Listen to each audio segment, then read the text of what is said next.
এই বলটা এক পাশ থেকে আরেক পাশে নিতে পারলেই জিত, কিন্তু কেউ পারছে না। দেখুন এই মজার খেলাটি, রিং এর উপরে থাকা সবুজ বলটি এক পাশ থেকে অন্য পাশে নিতে হবে, কিন্তু শর্ত একটাই, বল নিচে পড়ে গেলে সঙ্গে সঙ্গে হার। এভাবে একজন, দুইজন, তিনজন চেষ্টা করেও ব্যর্থ হলো, একজন তো শেষ মুহূর্তে এসে বল ফেলে দিল। এই খেলাটি ইন্ডিয়ার এক জনপ্রিয় পার্কে রাখা হয়েছে, আর যারা প্রথমবার পার্কে আসে তারাই ফ্রিতে খেলতে পারে। অবশেষে এক ভাই এসে দেখিয়ে দিল আসল ট্রিক, মাত্র কয়েক সেকেন্ডেই বলটিকে ওপারে নিয়ে গিয়ে জিতে গেল, সবাইকে অবাক করে।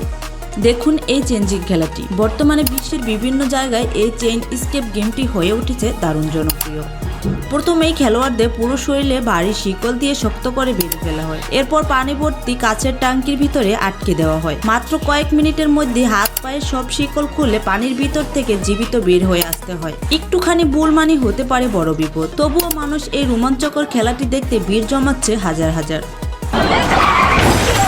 এই কুকুরটা যা করছে মানুষ ও দেখে অবাক হয়ে যাচ্ছে। একটি ছোট্ট কুকুর, পায়ের স্কেটিং জুতা পরে দারুণ গতিতে রাস্তা দিয়ে ছুটে চলেছে, সিঁড়ি বেয়ে একা একা স্কেটিং করতে করতে নিচে নেমে চলে যাচ্ছে। মানুষ ভরা রাস্তাতেও একটুও ভয় নেই তার, দারুণ ব্যালেন্সে সবাইকে পাশ কাটিয়ে এগিয়ে চলছে। চারপাশের মানুষগুলো শুধু তাকিয়ে আছে, কারণ এমন স্কেটিং করা কুকুর তারা আগে কখনো দেখেনি।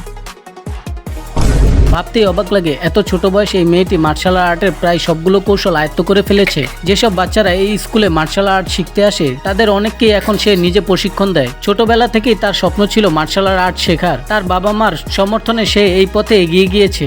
নিজের ইচ্ছা, শক্তি আর মনোবলের জোরে খুব অল্প সময়ে সে ছুঁয়ে ফেলে সফলতার শিখর।